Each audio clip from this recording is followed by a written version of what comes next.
one of the most admirable parts of watching you write the book was just the dedication that you had to it. You know, you're a very busy person and your calendar tends to book up very quickly. But one of the things you did kind of from the get-go was to create, I think it was like 15 to 20 hours a week just dedicated to the book. This was a manifestation of you and who you are and what your mission is.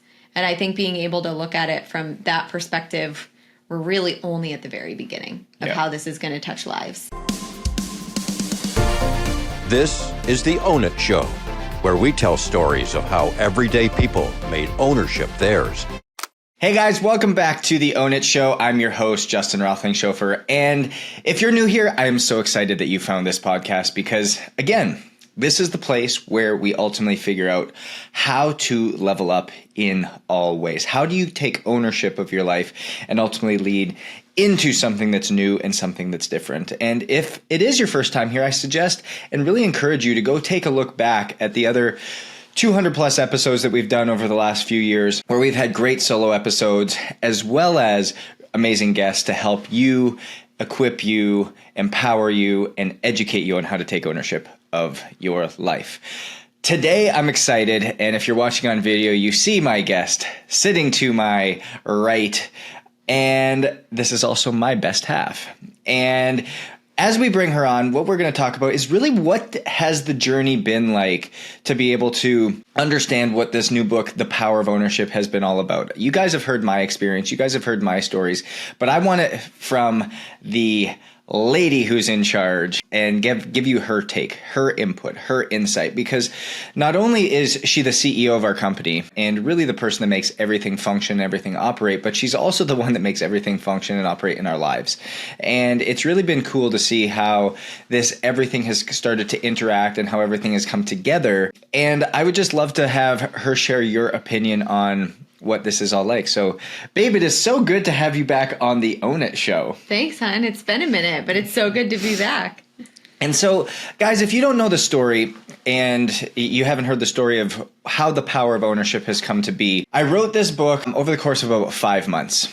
And John Gordon so graciously walked me into Wiley. And when they heard the vision for what the book was and helping people take ownership of their health, empowering people, these N of one solutions, data-driving performance, data-driving decisions, all of these one-liners that we've kind of come out to talk about it. After 5 months of working diligently, I got to the point where Alise and I celebrated, it's done, it's finished, and ready to hit submit. And I've told this story before, but it was almost like God in the middle of the night said, hey, that's not the book I told you to write. I just had this deep discernment, this deep understanding. And I woke up the next morning wanting to ignore it, wanting to ignore what was happening. And I just couldn't. I couldn't hit submit. And the very next night, kind of pulled an all-nighter and just started writing. Just started copying and pasting and having sticky notes everywhere, changing stories, rearranging things.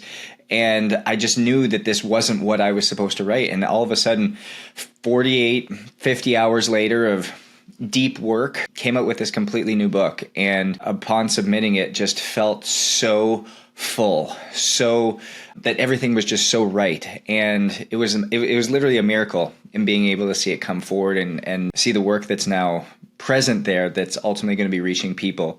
And as unique as God works, he ultimately has 2 books ready out of what was already done in that first one. And so, Alise, I'd love to have your thoughts on that journey. Like, what was your experience reading the book? Because I know I came to you and you're one of the very few people that I trust with giving honest feedback when you read something. I'd love to have your input on the first version that you read, the first book that you read, and then the experience of what that whole transition was like for me, and then what that new book actually looks like and feels like for you. Sure. So I think, in general, when you told me you were going to write a book, you've written books before, but you've kind of gone through a ghostwriting process or you've had a co-author. This was the first book that you fully wrote yourself. So when you first told me you were going to be writing a book, I was like, oh, okay, so who's going to help you with it? That was kind of my initial expectation, and you had shared with me that you were going to be writing it. Now I know you're a fantastic writer. Grammar is where you can use a little bit of help with. But I was... It's all those love notes I write you. It's all the love notes, yeah.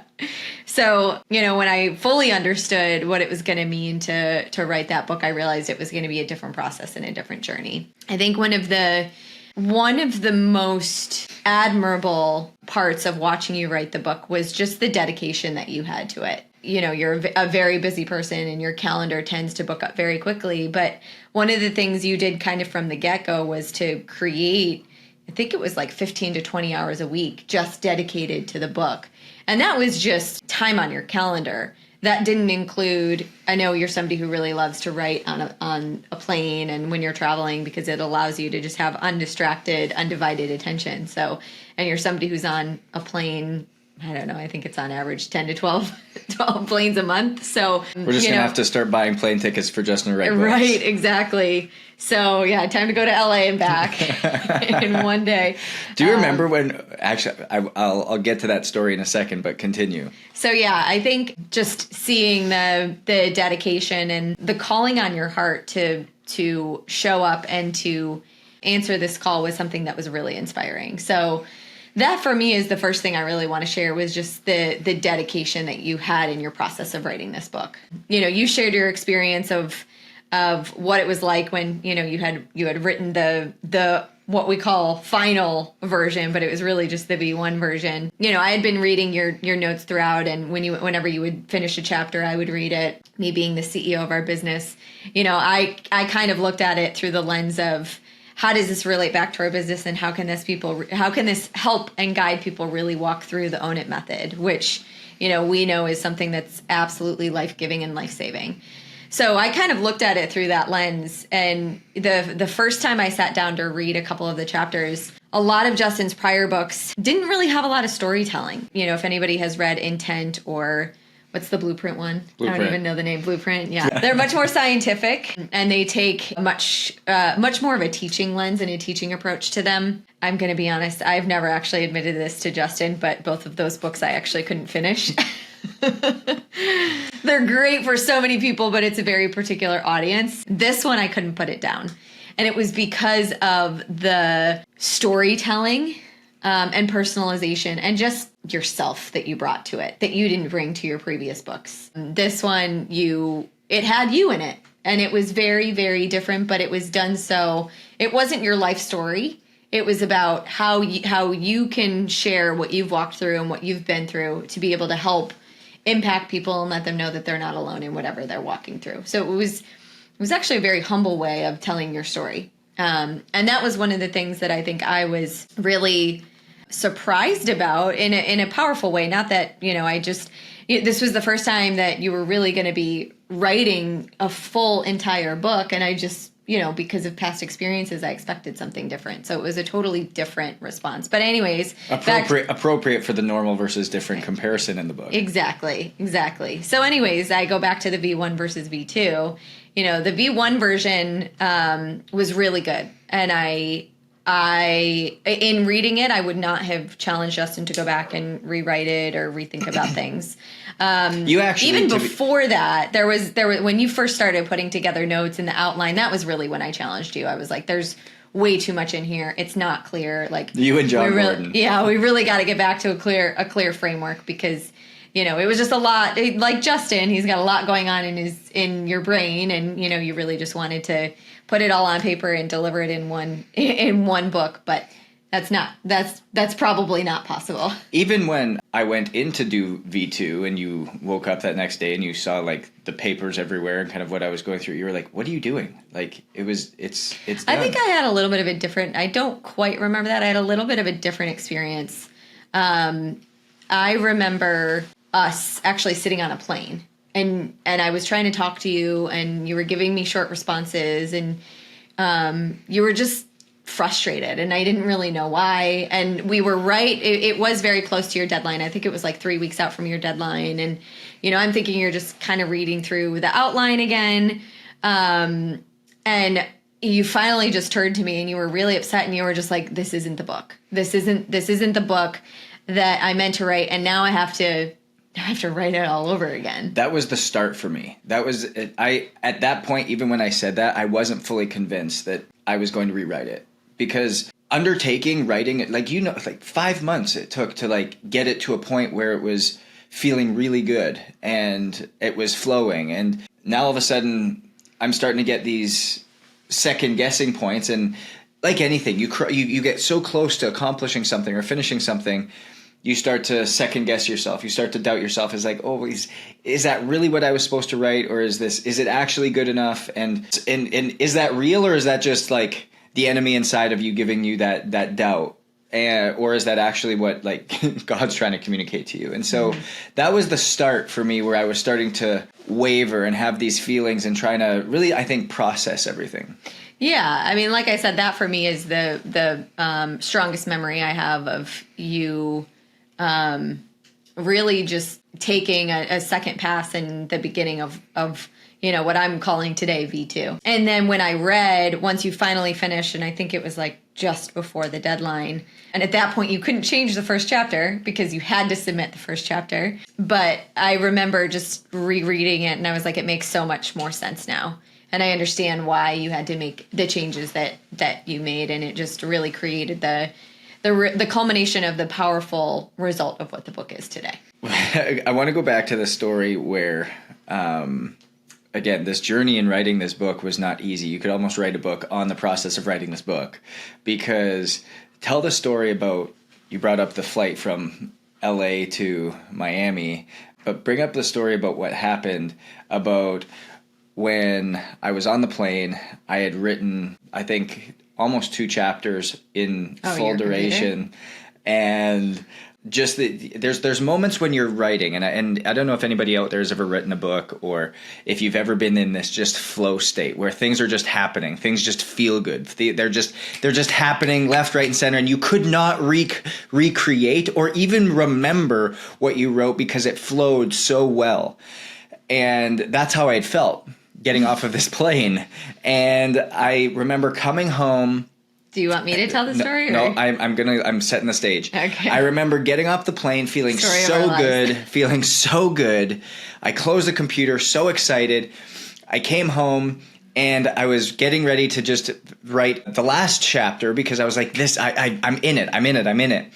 And then what happened?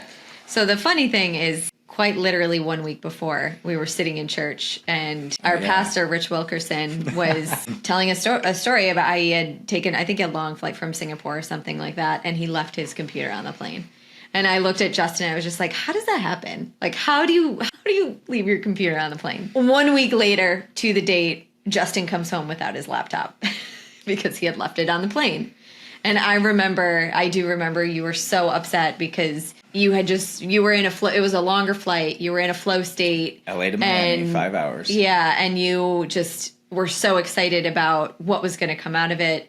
And then you had to spend the next, I think it was 2 hours at the airport trying to track down your laptop. And guys, the fact that I don't know if you've ever tried to find anything that was lost, but especially on an airplane, it is the worst process ever. I still, to this day, get emails periodically from Delta saying, hey, we're still trying to find your laptop and we're deep in the works for it. It's like, no, you're not. And so it's a miracle that I drove back that afternoon, went in, and the Delta people had gone through the appropriate processes of pulling it out of the seat, finding it after a flight, taking it to the lost and found, and actually documenting it the right way, and me pulling up and being able to identify it and getting my computer back. Because here's the reason why. And a lot of people are like, well, you saved your work or you had it on a cloud or something. Here's the thing. If you go into Google Docs and you start writing, if you're online, it goes up to the cloud, no big deal.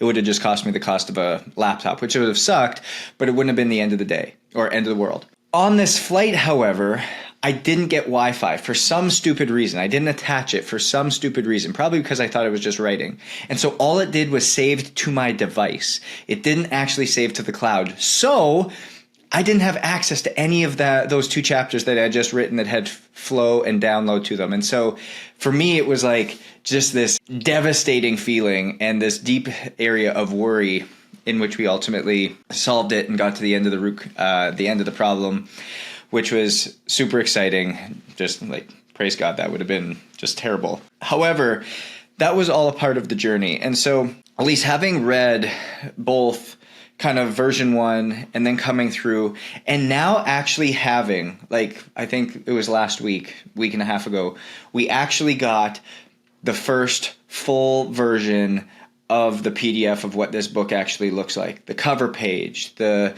endorsements, the introduction, the about the author, the entire book, like in its entirety, what this 200-page document actually looks like, something that came forward. What was your first reaction upon looking at it, scanning it, reading it again, and then knowing how this process has been, along with just the bulk orders that have been rolling in, the pre-orders that have been rolling in? What has been your process and experience through that? My experience has been, I think sometimes it's easy to just get caught up in the day-to-day of doing the next thing and doing the next thing to make sure that the launch is a success. But I think in seeing it all come together, it's much more of a higher level experience coming from a different perspective to really just say, wow, this was not a moment in time. This was a manifestation of you and who you are and what your mission is.